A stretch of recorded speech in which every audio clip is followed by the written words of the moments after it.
কর্মবিরতি দিয়েছে এর জন্য।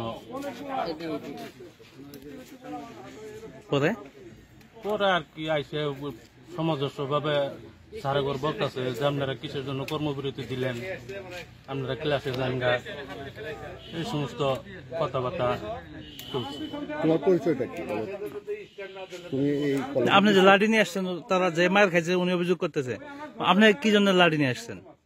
কার কথায় লাঠি নিয়ে আসছেন? আমি আপনার বাড়ি কই? আমার বাড়ি এই জায়গায়। কলেজে কি কেউ কলেজে কি আপনি এখানে কলেজের কেউ আপনি না, আপনি কার কথায় লাঠিটা নিয়ে আসছেন? কার কথায় আপনি যে কলেজে ঢুকলেন কার কথায় নিয়ে? নামটা কবি ও মার খাইছে, ও যেহেতু বলতেছে তোমার নাম, তুমি কার কথায় আসছো?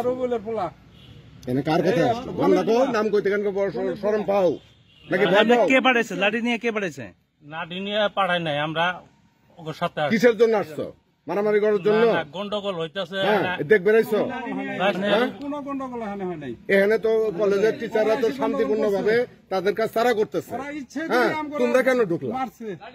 আমরা অনেক চেষ্টা করছি নাকি এনেকে কলেজে প্রফেসরকে মারামারি দাঙ্গা ভাঙা করতেছে? আপনাদের হ্যাঁ?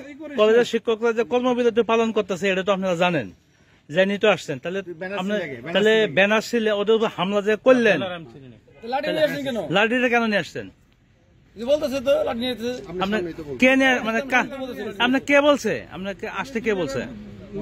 আমি রাসেলের সাথে আসছি। রাসেলের সাথে আসছেন? রাসেল আসি কি হামলা, রাসেল হামলা কথা বলছে? না, না, ওই যে অকথ্য গালি আসছিল, শোনো নাই তুমি? গালি গালাজ হয়েছে। হাত তুলছে। প্রথম আমার আমি সাইডে ছিলাম, আমি সাইডে ছিলাম। বসে আছিলাম, পিছন থেকে আসি বাড়ি মারছে, আমার কোম্পানি আগে আমি ওই আচ্ছা শুনেন, আপনি তো ওখানে ছিলেন, এই যে মুরব্বী, এই যে মুরব্বী শুনেন, নেতৃত্বে ছিল। হ্যাঁ, আপনি তো ওখানে ছিলেন যে হামলা যে হলো, তাহলে আপনার কে কে হামলা করছেন নাম বলেন তো? আপনি তো ছিলেন, দেখছেন সব। এটা হলো রাসেল রব্বানির একেবারে